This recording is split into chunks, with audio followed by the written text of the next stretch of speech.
Setiap tahunnya para wajib pajak harus melaporkan surat pemberitahuan tahunan atau SPT tepat waktu atau sebelum tanggal jatuh tempo. Lapor SPT 2024 wajib diisi oleh para setiap wajib pajak. Namun Anda tidak perlu khawatir karena lapor SPT kini dapat di mana saja dan kapan saja. Selain lapor SPT, Anda pendengar juga perlu melakukan validasi atau pemadanan NIK NPWP demi efisiensi dan mewujudkan satu data Indonesia. Simak Radio Talk El Sinta Semarang bersama dengan KPP Pratama Semarang Candi Sari yang akan dipandu oleh saya Muhammad Wijahidin selama 1 jam ke depan.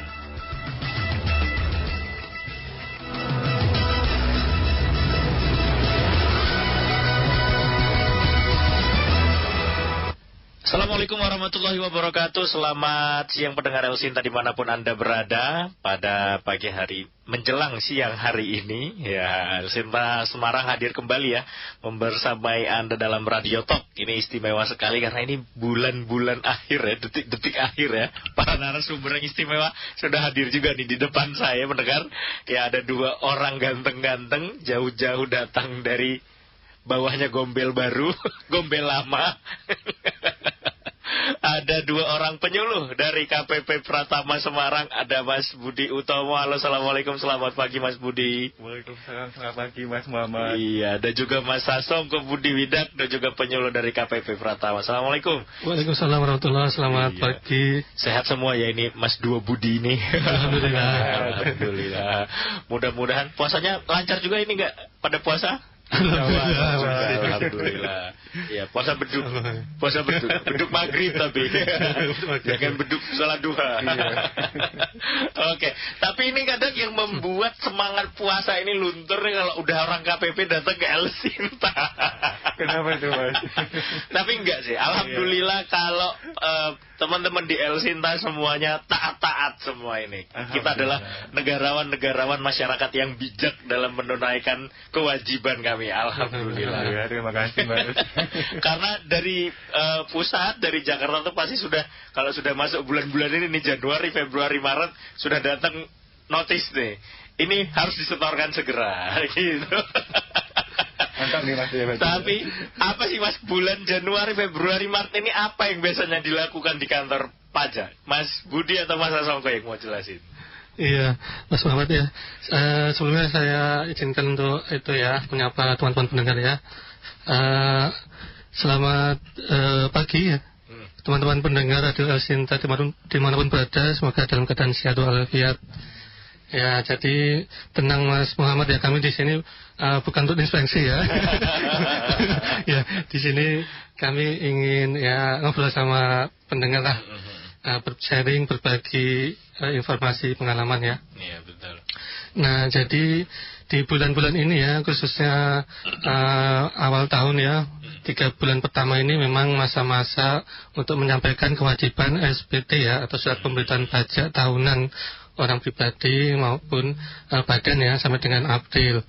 Nah, jadi perlu kalau berbicara tentang kewajiban lapor SPT ya, kita bisa lihat di kantor administrasi pemerintah maupun di tempat-tempat publik itu memang kita melihat banyak itu ya, baliho atau spanduk yang bertuliskan lapor SPT kan gitu ya.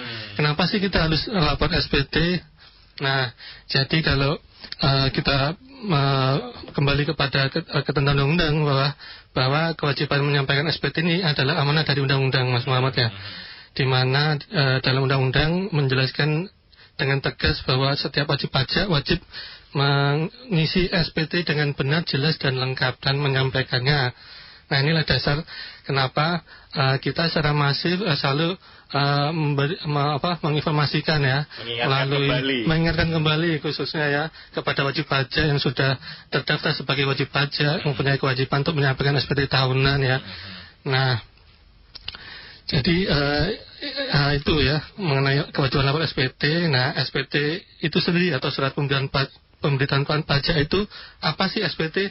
Jadi SPT atau surat pemberitahuan pajak itu adalah sarana bagi wajib pajak ya untuk melaporkan pembayaran dan atau penghitungan pajak Mas Muhammad ya.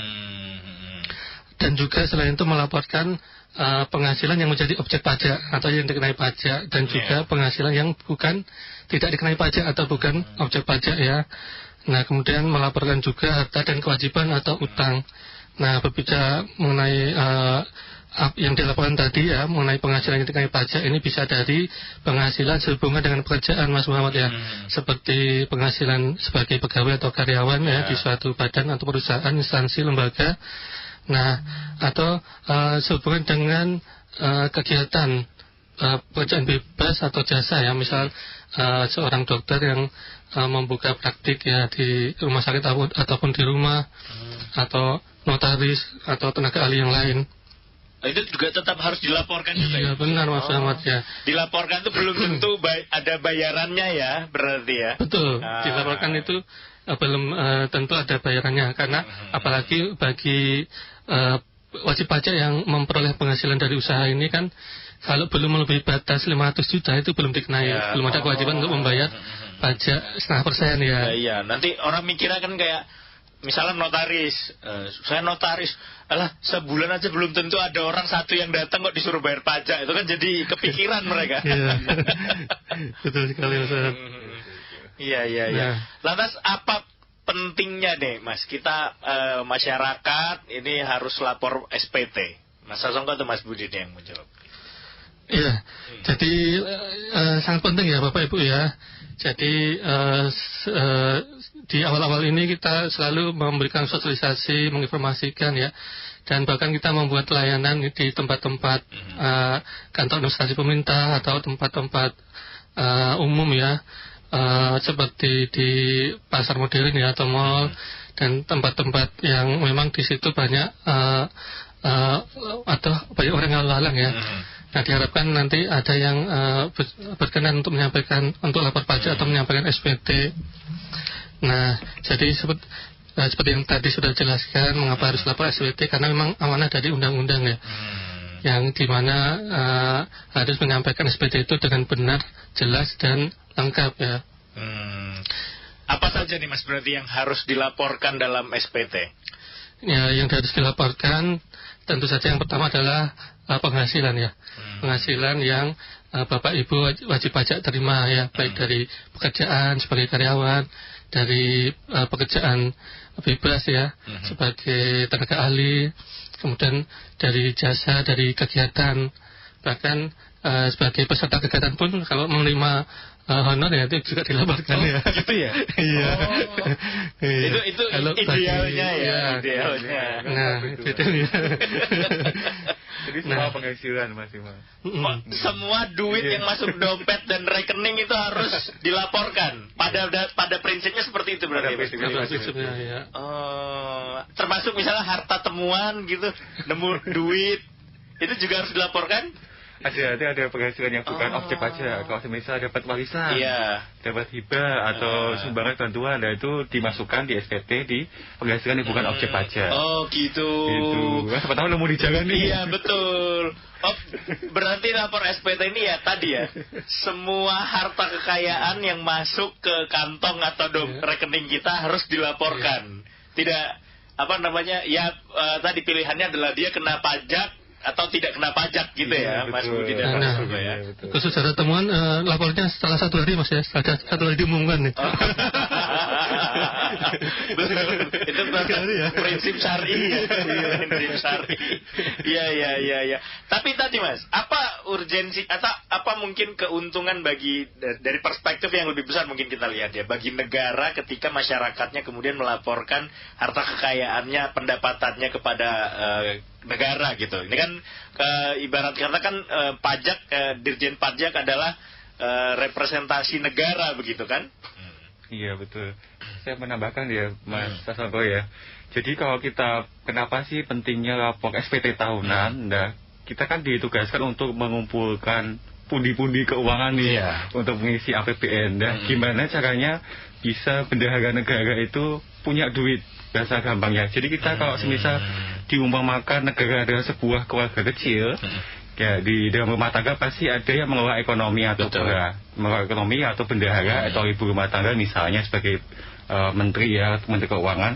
Nah itu bagaimana caranya bisa mengelola uang yang ada, yang diterima untuk bisa digunakan untuk alokasi yang penting. Misalnya nih, kita perlu untuk ngisi subsidi atau subsidi BBM, subsidi LPG, itu contoh lebih spesifiknya ya. Terus di samping itu kalau semisal kita ada kendala atau kesulitan ekonomi nih karena nggak pada mau bayar pajak atau nggak mau dipotong pajak, nah itu kendalanya pasti akan ke APBN kita. Kenapa seperti itu? Karena kan kalau APBN kita tidak terpenuhi, kita mau pakai uang dari mana gitu. Betul. Nah dengan adanya partisipasi masyarakat dengan membayar pajak, lalu ikut patuh dengan melaporkan SPT tahunannya, otomatis yang namanya APBN yang sudah kita tentukan setiap tahunnya, targetnya akan tercapai seperti itu. Jadi untuk keperluan atau manfaat secara langsung tidak bisa kita rasakan, tetapi manfaat secara umum atau secara luas bisa kita rasakan. Seperti itu Mas. Efeknya panjang ternyata lapor SPT ini ya. Luas banget ya Mas Muhammad ya. Enggak tadi cuman ya kalau mungkin sebagian orang punya pemikiran, aduh ini negara sudahlah kami susah, ditambah susah lagi mungkin. Tapi ternyata di balik itu ada efek yang panjang ya Mas Budi dan Mas Songko. Tadi kalau kita bahas mengenai urgensinya ya Mas ya, terus fungsinya, ya memang tadi efeknya ternyata sebesar itu cuman lapor aja gitu ya. Efeknya sebesar itu cuman lapor aja. Tapi siapa aja sih sebetulnya yang harus melaporkan harta kekayaannya nih Mas? Apakah kami ini penyiar radio harus lapor juga gitu, atau mahasiswa harus lapor juga, atau direktur perusahaan harus lapor juga, atau siapa aja Mas kira-kira yang harus lapor SPT? Baik, jadi misal ya kita punya harta nih Mas, misal kita punya harta atau kita lihat orang lain itu punya harta melimpah ya misalnya ya. Terus kita lihat dia kok tidak lapor pajak atau penghasilan kan. Jadi sebenarnya pelaporan SPT itu adalah fungsinya adalah untuk melaporkan penghasilan, di mana harta itu berbanding lurus dengan penghasilan. Nah, jadi mestinya semakin banyak hartanya kan berarti penghasilan juga semakin banyak kan, begitu ya Mas Muhammad ya. Jadi siapa saja yang harus melapor SPT ini Mas? Yang harus atau wajib melaporkan SPT tahunan yaitu yang sudah punya NPWP Mas Muhammad yang pertama. Karena kalau kita belum punya NPWP, kita nggak bisa tuh menyampaikan SPT tahunan. Ketika kita sudah terdaftar untuk memiliki NPWP, nah itu kita bisa melaporkan SPT tahunan. Nah di dalam SPT tahunan itu yang kita laporkan penghasilan yang kita terima. Nah ketika kita bekerja sebagai karyawan atau pegawai nih, itu penghasilan kita tuh sudah dipotong. Jadi kita tinggal laporan aja. Nah terkait harta itu kan mengikuti tadi seperti yang Mas Songko bilang. Ketika kita ada penghasilan pasti ada dong kita pengen beli motor atau beli HP baru atau laptop baru. Dan itu kan bisa dicatat di SPT tahunan Bapak Ibu atau kawan pajak pendengar semua. Gitu. Syarat utamanya adalah yang punya NPWP itu harus lapor SPT. Dan statusnya aktif Mas. Dan statusnya aktif. Kalau statusnya sudah non efektif atau NE itu tidak wajib lapor SPT. Contohnya apa tuh Mas yang non efektif ya? Untuk yang NE atau non efektif itu contohnya misal pensiunan. Misal dia sudah pensiun bekerja, sudah mengajukan ke KPP, atau 2 tahun berturut-turut tidak pernah lapor SPT, itu juga akan di non efektifkan. Nah gitu. Tapi nanti jadi ini dong, ada orang yang nggak usah 2 tahun berturut-turut lapor SPT, padahal dia masih aktif bekerja, masih dapat penghasilan, itu gimana? Nah kalau untuk terkait hal tersebut, nah kalau dari DJP itu ketika untuk mengajukan non efektif, itu ada beberapa syarat yang diperbolehkan. Misal masih bekerja, tetapi penghasilannya masih di bawah PTKP Mas. Nah penghasilan di bawah PTKP itu contohnya jumlahnya berapa sih nilai nominalnya? Ketika penghasilan kita masih di bawah 4,5 juta per bulan atau 54 juta setahun, itu boleh mengajukan non efektif selama penghasilannya masih di bawah PTKP tersebut. Tapi kalau semisal udah naik jabatan nih, gajiku udah naik nih, udah 10 juta misalnya, nah itu wajib lapor SPT dan diaktifkan NPWP-nya. Gitu. Jadi memang sebenarnya mindset yang ditakuti masyarakat itu tidak semenyeramkan itu ya. Tidak punya itu NPWP ya, punya NPWP. Tidak, Mas. Jadi kalau sudah non efektif itu Mas Muhammad, itu bukannya tidak di apa-apain ya. Memang setelah non efektif itu tidak wajib menyampaikan kewajiban perpajakan seperti lapor SPT. Tapi kami juga berhak nanti ketika kami memperoleh data atau informasi ternyata masih aktif ya, ada kegiatan, ada penghasilan, punya mobil, gitu. Bisa kita aktifkan ya secara jabatan atau kita minta wajib pajak untuk mengaktifkan. Oh iya, berarti tadi ya tidak semenyeramkan itu ternyata pendengar kalau punya NPWP ya. Kalaupun misalnya nggak mau lapor karena memang ya Allah penghasilan saya saja tidak sampai UMR misalnya, harus lapor tiap tahun. Memang melelahkan juga sih ya Mas Budi dan Mas Sasongko ya. Jadi tapi bisa diajukan juga bisa. Gitu pendengar ya. Ada pendengar tetap bisa kemudian bertanya nih, berinteraksi secara langsung. Line telepon kami 02476489100 atau pesan singkat WhatsApp kami 087721109100. Lantas kemudian seperti ini, misalnya kalau saya alhamdulillah nih. Jadi contoh yang baik mungkin ya. Sedikit. Saya udah bikin NPWP itu dari sejak saya mahasiswa Mas Budi dan Mas Sasongko. Tapi memang saya nggak pernah lapor karena saya nggak paham cara lapornya waktu itu gitu. Apakah mahasiswa yang notabene-nya waktu itu masih ibaratnya nerima sangu dari orang tua gitu kan, ya meskipun HP-nya merek terkenal harga belasan juta gitu kan, tapi itu adalah hasil dari sangu orang tua, ini harus juga melaporkan kalaupun sudah punya NPWP. Ya, jadi kewajiban untuk mendaftarkan NPWP atau menjadi wajib pajak ini memang dari DJP kami memberikan pilihan Mas. Jadi setelah terdaftar NPWP itu mau menjalankan kewajiban perpajakan atau belum melaksanakan kewajiban perpajakan karena kepentingannya untuk mendaftar NPWP ternyata hanya untuk memenuhi syarat untuk mendaftar pekerjaan beasiswa, atau untuk memperoleh beasiswa. Karena itu boleh untuk memilih untuk belum menjalankan kewajiban perpajakan. Jadi memang sebetulnya itu tadi ya, tidak seberat itu yang ada di pikirannya, yang harus bayar bayar pajak gitu, enggak ya. Oke. Mas Budi ada tambahan mungkin? Mungkin nambahin sedikit ya. Tadi kan ketika masih mahasiswa kita masih emang sih kita dapat uang, dapat istilahnya kayak penghasilan atau income ya, tapi kan itu bukan dari kita dalam artian bekerja atau melakukan sesuatu untuk dapat penghasilan. Nah, untuk yang mahasiswa itu tadi, ketika kita daftar NPWP itu bisa pada waktu tadi pendaftaran bisa tidak menjalankan kewajiban pajakan sehingga nanti NPWP-nya nggak efektif. Jadi kewajiban untuk lapor SPT pun juga tidak ada atau belum ada.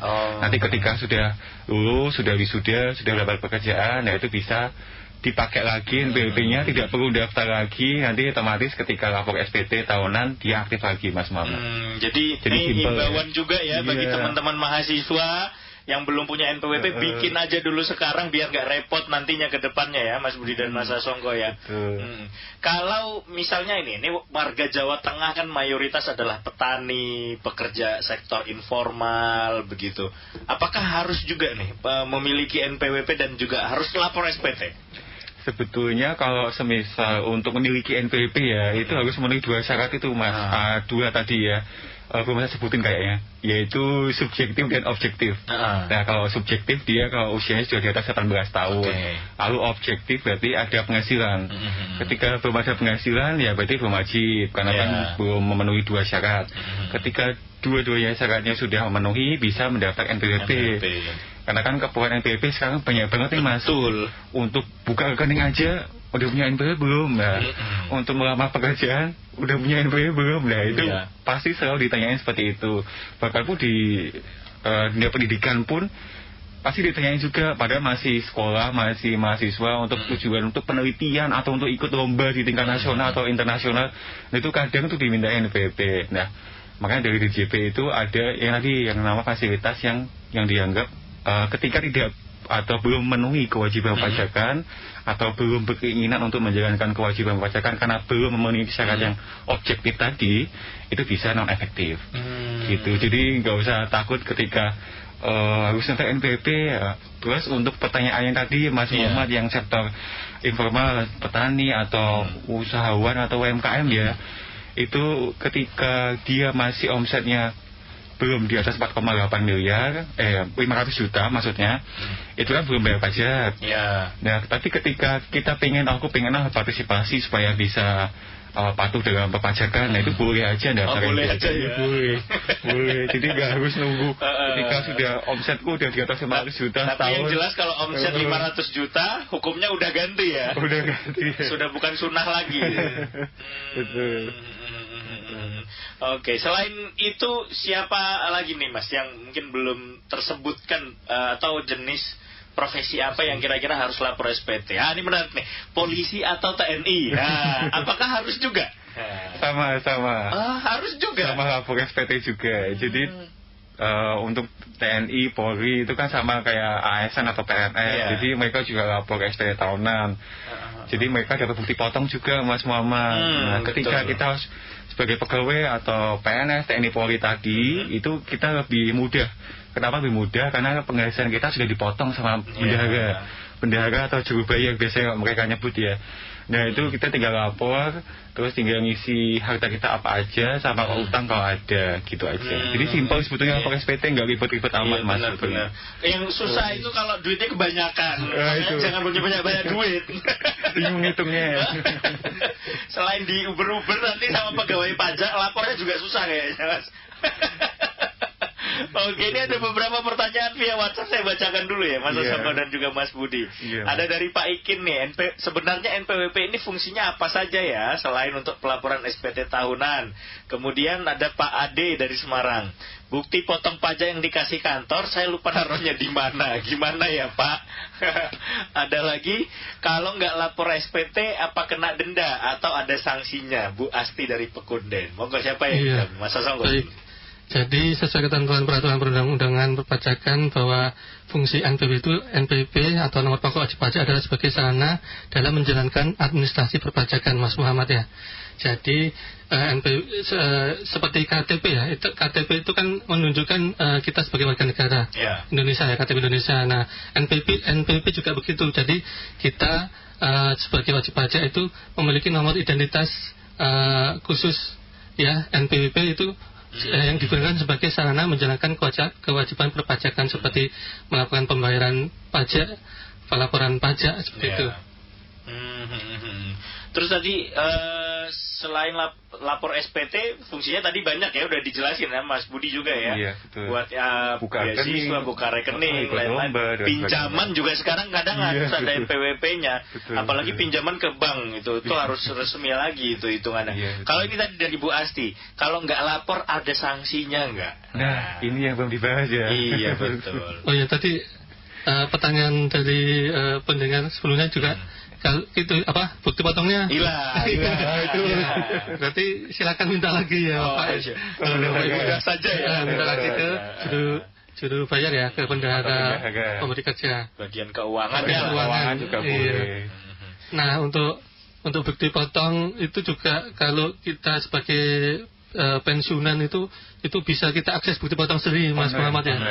Secara online itu ada alamatnya.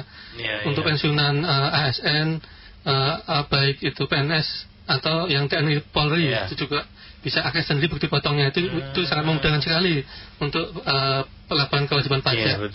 Betul. Kalau sanksinya seperti apa ini berarti Mas Budi, Mas Songko? Kalau untuk sanksinya itu ada, untuk orang pribadi sanksinya itu 100.000. Kalau untuk wajib pajak badan itu sanksinya 1 juta. Bu Asti, kalau semisal dapat sanksi mending kita ngopi cantik aja Bu, daripada sanksi 100.000 mending ngopi cantik lapor SPT gitu. Duduk di kafe bayar 50.000, buka laptop lapor SPT selesai daripada bayar sanksi 100.000. 100.000 juga kayaknya buat Kementerian Keuangan nggak ada apa-apanya sebetulnya ya Mas. Cuman kan bagi masyarakat tadi 100.000 itu yang lebih baik beli kopi. Betul. Oke. Selain itu ada lagi mungkin tidak sanksi yang mungkin bisa diterima oleh teman pajak, kawan pajak kalau tidak lapor SPT Mas. Apakah misalnya nanti NPWP-nya akan dibekukan atau seperti apa begitu? Nah, kalau untuk sanksi ya, Kalau kita itu dari sisi ketika ada yang tidak patuh, nah kita akan berikan sanksi tadi, denda atau sanksi administrasi sesuai dengan jenis SPT-nya apa. Ketika orang pribadi 100.000, terus untuk wajib pajak badan tadi 1 juta. Nah, terus di samping itu ketika masih juga belum ada etikat baik ya, misal nggak ada konfirmasi ke KPP atau semisal belum melapor SPT tahunannya atau tidak menjalankan kewajibannya, nah itu biasanya nanti dari AR atau akun representatif mengusulkan ke pemeriksaan seperti itu. Ketika dinilai memang ini wajib pajak ini dinilai ada potensi atau bandel istilahnya ya. Kalau semisal yang tidak ada potensi ya biasanya di non-efektifkan secara jabatan seperti itu. Jadi ketika dipakai untuk daftar izin atau apa akan kesulitan atau kendala seperti itu. Gitu ya. Jadi ada efeknya juga ya. Efeknya. Tapi tadi toleransi atas mungkin keterlambatan itu sampai kapan, Mas? Apakah setelah bayar denda 100.000, wes saya terbebas tidak lapor SPT untuk tahun ini ya? Itu seperti apa? Iya, Mas Muhammad. Jadi mengapa kita selalu mensosialisasikan untuk segera lapor SPT ini sebelum batas akhir pelaporan SPT untuk orang pribadi 31 Maret. Nah itu memang selain memang untuk menghindari sanksi, itu memang ayolah kita laksanakan kewajiban pajak kita sebagai warga negara yang baik, Mas. Jadi kita selalu mengingatkan pada Bapak Ibu wajib pajak untuk segera menyampaikan SPT supaya tidak hanya menghindari sanksi, tapi itu memang sudah menjadi kewajiban kita sebagai warga negara yang baik. Nah sekarang kita bahas cara ngelapornya nih gimana nih Mas Budi, Mas Sasongko. Apa saja nih yang harus dipersiapkan juga nih barangkali? Ada beberapa memang yang harus dipersiapkan ya, dokumen, data yang harus dipersiapkan sebelum melapor SPT tahunan wajib pajak orang pribadi ya Mas Muhammad ya. Apa saja ya? Tentunya yang pertama kita sebagai pegawai atau karyawan adalah kita siapkan bukti pemotongan pajak tahunan ya dari pemberi kerja. Itu kalau bagi Bapak Ibu yang belum dapat ini harus segera minta ke bendara ya. Harus segera ini. Nah ini, jadi untuk bukti potong tahunan pajak sendiri ya bagi karyawan itu dibedakan. Ada yang untuk ASN itu dengan kode 1721A2. Sedangkan untuk selain ASN untuk swasta itu kodenya 1721A1. Nah kita biasanya nyebutnya A1 atau 2 gitu ya, mungkin istilah ya mungkin yang lain menyebutnya lain lagi ya. Nah kemudian selain bukti potong pajak apa saja yang harus dipersiapkan lagi, yang selanjutnya adalah daftar peredaran usaha atau omset usaha ya bagi Bapak Ibu yang memperoleh atau menerima penghasilan dari usaha. Nah itu perlu dibuat rekap peredaran brutonya usaha dari Januari sampai dengan Desember ya, selama 1 tahun kalender atau 1 tahun pajak. Nah, kemudian apalagi yang perlu disiapkan adalah dokumen-dokumen terkait harta yang dimiliki sampai dengan akhir tahun pajak pelaporan. Ya, misal punya tanah, bangunan, berarti menyiapkan dokumen sertifikat ya, kemudian dokumen IMB. Nah, kemudian kalau punya kendaraan itu disiapkan STNK, ya, kemudian yang kepemilikan harta yang lain ya. Nah untuk kewajiban itu adalah apabila Bapak Ibu memiliki kewajiban di lembaga keuangan ya, seperti bank atau lembaga keuangan yang lainnya, itu disiapkan datanya. Nah itu misal saldo hutangnya masih tersisa berapa ya, nanti yang akan ditulis di SPT. Nah itu yang perlu disiapkan, Mas. Lantas pelaporannya seperti apa ini, Mas? Kemana harus melapor nih para kawan pajak, Mas Budi atau Mas Sasongko? Nah, untuk pelaporannya sendiri itu ada 2 ya Mas Muhammad ya, secara manual kita ngisi formulir yang sudah disebutkan Mas Sasongko tadi, atau secara online. Nah kalau secara online ini lebih praktis Mas Muhammad. Jadi kan kita nggak perlu ke KPP, lewat HP pun bisa. Ketika kita pekerjaannya sebagai karyawan atau PNS itu bisa pakai e-filing namanya. Nah e-filing bisa diakses lewat mobile, HP, smartphone atau komputer. Lalu yang kedua yaitu itu untuk yang non karyawan. Nah, untuk yang non karyawan itu pakai yang namanya e-form PDF. Kalau e-form PDF itu harus install aplikasi Adobe Reader. Jadi harus ada Adobe Reader yang versi 32 bit yang diinstal di laptop atau komputer. Nah, itu harus menginstal dulu. Ketika kawan pajak atau pendengar tidak ada laptop atau laptopnya atau komputernya masih rusak nih misalnya, nah itu bisa ke kantor pajak terdekat untuk dibantu pengisian SPT-nya. Nah, itu perbedaan untuk pelaporan bagi yang karyawan maupun yang non karyawan. Nah, untuk bisa menggunakan layanan online itu tadi melalui DJP online, kawan pajak harus punya EVIN dulu. Nah, kalau nggak punya EVIN, kita nggak bisa mendaftar akun DJP online. Nah, ketika belum punya EVIN tadi bisa ke kantor pajak terdekat, jadi nggak perlu jauh-jauh ke KPP terdaftar. Misalnya saya kerjanya luar kota nih, saya lagi di Jakarta, padahal saya terdaftarnya di Semarang. Itu bisa langsung mengunjungi kantor pajak yang ada di Jakarta terdekat ya, untuk aktivasi EVIN. Tetapi kalau semisal sudah pernah diaktifasi tapi kok lupa, kok keteringsut, nah itu bisa secara online Mas Muhammad, bisa di lupa.evin@pajak.go.id, bisa email ke sana. Kalau lupa nggak harus kembali ke kantor pajak lagi ya. Jadi bisa online. Tapi kalau belum punya harus datang ke kantor pajak. Tadi yang disebutkan Mas Budi itu kanal baru Mas, jadi bisa minta EVIN melalui email. Gitu ya. Tapi tadi syaratnya lupa, bukan bikin baru ya. Iya betul. Itu ya pendengar ya. Berarti kalau lupa nggak usah pusing-pusing lagi, harus ke kantor pajak. Bisa melalui alamat website tadi lupa.evin@pajak.go.id. Nah, itu lebih simpel dan sederhana pendengar ya. Selain itu, tadi kan kita sudah bahas nih SPT, cara lapornya, udah semua. Ada tambahan mungkin yang masih terlewat, Mas Sasongko atau Mas Budi, terkait SPT?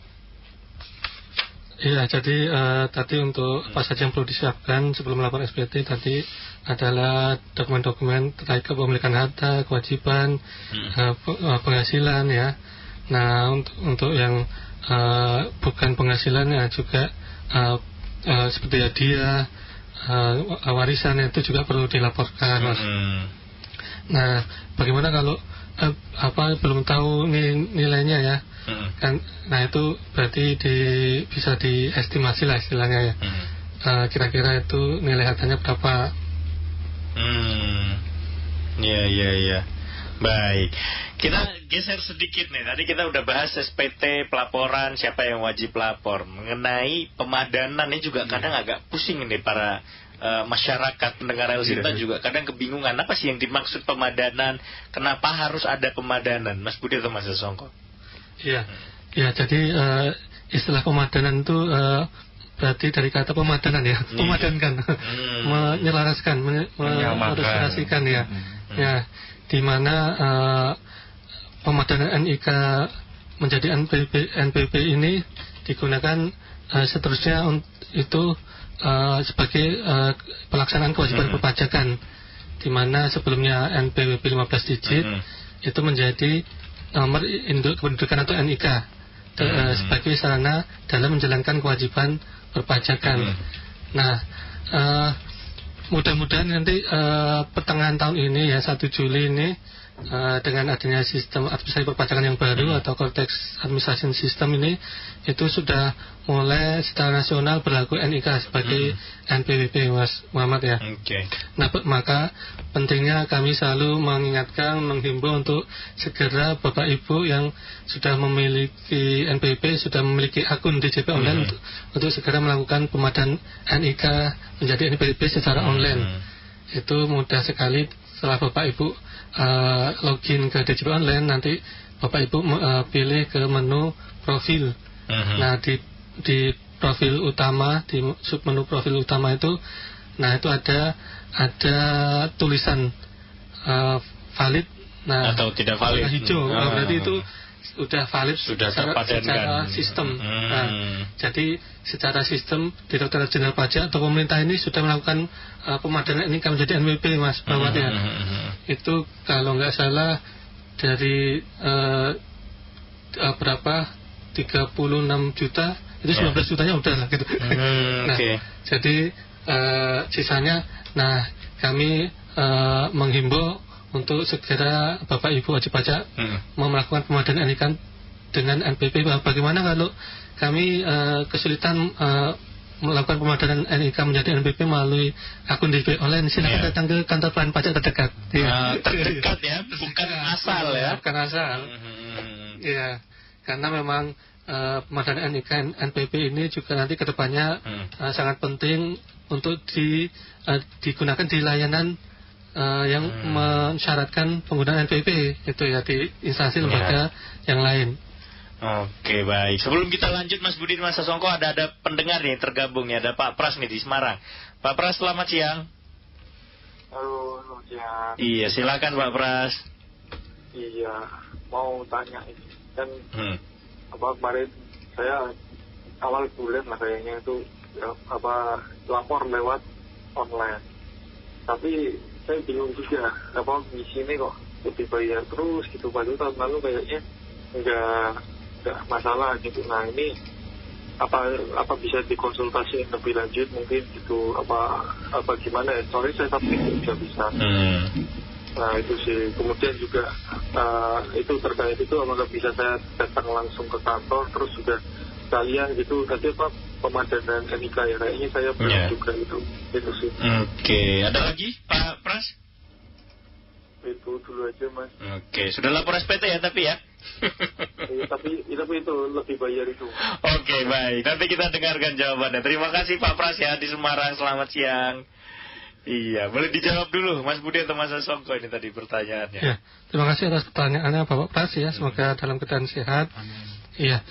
Jadi pengalaman kami kalau itu ya, kalau wajib pajak lapor SPT dan hanya memperoleh penghasilan dari hubungan pekerjaan ya sebagai pegawai atau karyawan, itu jatuhnya kok status SPT-nya lebih banyak, itu kemungkinan ada kesalahan input data atau kesalahan isi SPT, Mas Muhammad ya. Bisa jadi salah input, salah pilih PTKP-nya gitu ya. Iya, menjadi yang misalnya itu ya, misalnya TK, nah itu menjadi K itu kan lebih besar ya. Menjadi status menikah itu kan PTKP-nya lebih besar, itu berarti kan ada yang potongannya lebih kecil pajaknya, jadi dari yang harusnya jadi kan jadi kayak lebih bayar seperti itu. Atau salah mengisi penghasilan itu. Betul, 2,5 juta kelebihan tolnya 1 ternyata jadi 25 juta. Saya ketik ya. Jadi yang diisi penghasilan brutonya malah ya. Seharusnya netonya itu harus diperhatikan baik-baik berarti ya. Dengan sesama. Yang masih single statusnya ternyata di situ keisi sudah menikah, istrinya 2 lagi. Iya. Nah kami juga menghimbau apabila memang secara nyata memang PTKP-nya itu seharusnya sudah menikah misalnya, tapi di bukti potongnya belum ya. Itu di awal tahun berikutnya harus segera menyampaikan perubahan data ke bendahara. Gitu Mas, supaya nanti bukti potongnya dapat diperbaiki sesuai PTKP yang seharusnya. Yang terupdate lah PTKP-nya gitu Mas. Baik, begitu ya. Jadi tadi Pak Pras bisa, yang pertama harus lebih seksama lagi ngisinya, itu jangan sampai salah ngisi karena ngerugiin diri sendiri juga tadi ya. Yang harusnya nggak bayar kena PTKP, jadi akhirnya malah kena gitu ya. Malah lebih bayar. Malah bayar gitu. Ya belum nikah malah ternyata isinya keisi 2, repot ini. Baik. Tadi ada yang menarik yang disampaikan tadi apa Mas mengenai Cortex itu ya? Cortex system. Itu apa tuh Mas? Nah, jadi ini bagian dari reformasi perpajakan ya Mas.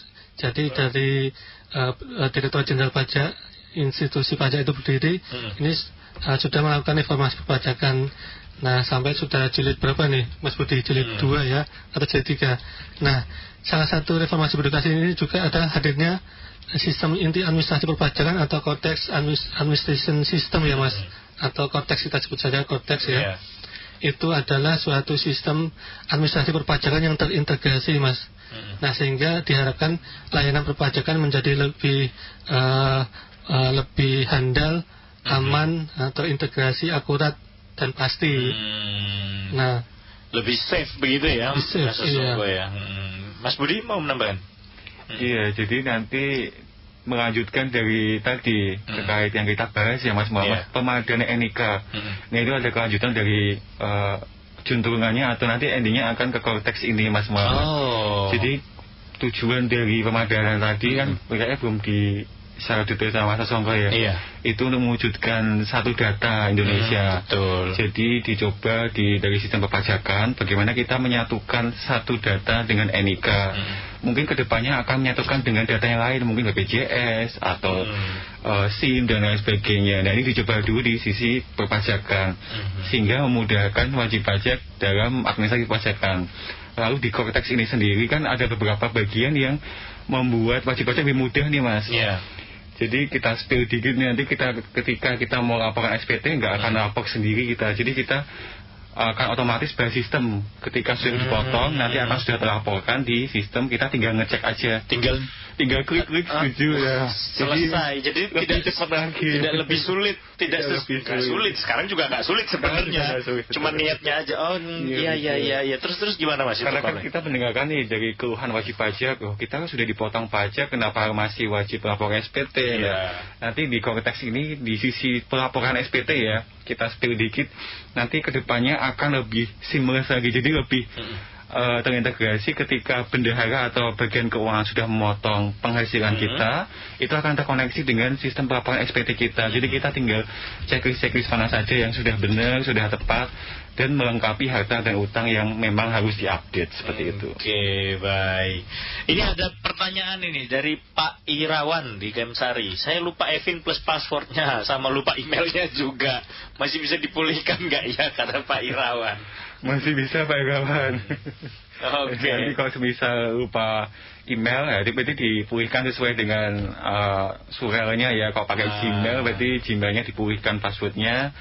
Terus kalau misal Evin, Evin dan password di JP Online itu beda ya Mas Muhammad ya. Kalau Evin itu adalah nomor khusus untuk kita bisa merubah password di JP Online, mengganti email, atau kita mendaftar akun di JP Online. Sedangkan password di JP Online itu kita membuat sendiri.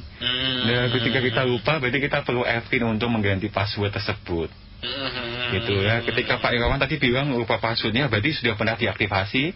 Bisa tuh langsung ke lupa.evin@pajak.go.id ya Pak ya. Setidaknya akun DCP-nya bisa dibuka. Iya, bisa dibuka dengan Evin tadi, betul. Oke. Terus tadi pemadanan itu selain tadi satu data, kemudian nanti ujungnya dengan ada manfaat untuk korteks tadi ya, jadi lebih simpel, apalagi kira-kira. Lebih simpel. Terus nanti untuk ini ya Mas ya, untuk aplikasinya nanti akan ada satu aplikasi kayak di JP Online nih, tapi sudah mencakup semuanya. Memang sih di JP Online sudah ada menu e-billing untuk membuat pembayaran ya. Tapi nanti akan kedepannya ada pembayaran untuk deposit ketika kita membayar pajak, terus kita ternyata salah atau mungkin salah hitung atau kelebihan, itu bisa didepositkan. Nah, itu namanya deposit pajak, kayak ada saldonya gitu loh Mas Muhammad. Lalu di sisi pembayaran juga banyak, pokoknya ada beberapa sisi yang akan lebih mudah, lebih simpel lagi. Kalau ya Mas ya, Mas Songko ya. Iya, bagi pengusaha kena pajak sendiri juga ada kemudahan Mas, dengan tadinya nanti konteks sistem ya, yang mudah-mudahan jadi ya di berarti belum meluncur ya, belum nanti. Itu nanti pengusaha kena pajak itu tidak akan kesulitan untuk memasukkan pajak masukannya, dan juga tidak kesulitan untuk meminta nomor seri, karena nomor seri faktur pajak kan otomatis nanti akan tersedia otomatis di SPT. Kalau dulu kita wajib minta nomor seri. Iya, itu yang bikin males itu juga tuh. Walaupun sudah bisa secara online, tapi kedepannya akan lebih simpel lagi dengan satu aplikasi, bisa dipakai buat macam-macam lah bahasa mudahnya ya. Seperti itu. Oke. Resiko kalau tidak melakukan pemadanan NPWP KNIK ini seperti apa Mas? Ya ini buruknya ya, misal terkait itu ya penggajian ya, itu mungkin akan sedikit mengganggu ya, terkendala ya untuk turunnya pencairan gaji ini ya, yang ini tidak kita harapkan ya. Ya, betul. Iya. Tapi intinya segera lakukan pemadanan NIK menjadi NPWP, dan kami kantor pelayanan pajak selalu hadir ini untuk memberikan bantuan baik online ataupun melakukan asistensi secara langsung ya. Sampai kapan Mas ini untuk pemadanan itu berakhir dan efektifnya mulai kapan? Ya, untuk pemadanan itu dulu kan sampai 31 Desember 2023. Iya, karena diundur jadi sampai 30 Juni 2024. Jadi kawan pajak pendengar setia bisa pemadanan NIK NPWP sampai 30 Juni. Sampai 30 Juni. Nah, untuk pemadanan NIK kenapa perlu pemadanan, kita ingin menggaungkan dan menekankan dan menginformasikan terus-menerus, karena kan untuk NIK setiap warga negara mesti ada yang pindah-pindah tempat atau domisili. Nah, itu memungkinkan sekali apabila KTP-nya belum elektronik atau EKTP, otomatis nomornya akan berubah. Nah, ketika sudah EKTP otomatis akan valid. Nah, ketika untuk memastikan apakah sudah valid atau belum, bisa dicek secara online lewat DJP online tadi. Nah, ketika yang KTP-nya masih pakai KTP lama itu ya mohon maaf harus lebih dicek lagi lebih detail untuk nama dan NIK-nya apakah sudah yang terbaru atau belum. Karena kan dari pihak DJP kita tidak tahu KTP yang terbaru dari wajib pajak itu nomornya berapa, seperti itu. Ketika data yang sudah kita punya dari Dismoduk Capil itu sudah elektronik, kita validkan. Ya, tadi Mas Songko menyebutkan dari 33 juta, 19 juta sudah valid, itu karena dari data KTP yang sudah elektronik. Yang sisa yang belum ini yang kita belum tahu, supaya tidak salah data dan datanya bagus dan bersih. Jadinya kita minta bantuan dari para wajib pajak untuk mengecek lagi apakah nama KTP saya udah benar atau belum sih. Itu juga ketahuan kalau KTP-nya sebenarnya terdaftar apa enggak gitu ya. Betul. Baik, sudah di ujung agenda kita pada pagi menjelang siang ini, Mas Budi dan Mas Songko. Terima kasih banyak sudah ke El Sinta Semarang mencerahkan kembali ini, karena ternyata tadi SPT itu tidak semenyeramkan itu dan efeknya ternyata luas begitu ya. Baik, terima kasih banyak Mas Budi dan Mas Songko. Lain waktu kita ketemu lagi ya. Mudah-mudahan setelah ini pendengar langsung lapor SPT, karena saya juga belum lapor. Habis ini saya lapor. Terima kasih Mas Budi, Mas Songko, sehat selalu. Selamat siang Mas Budi dan Mas Songko. Terima kasih pendengar.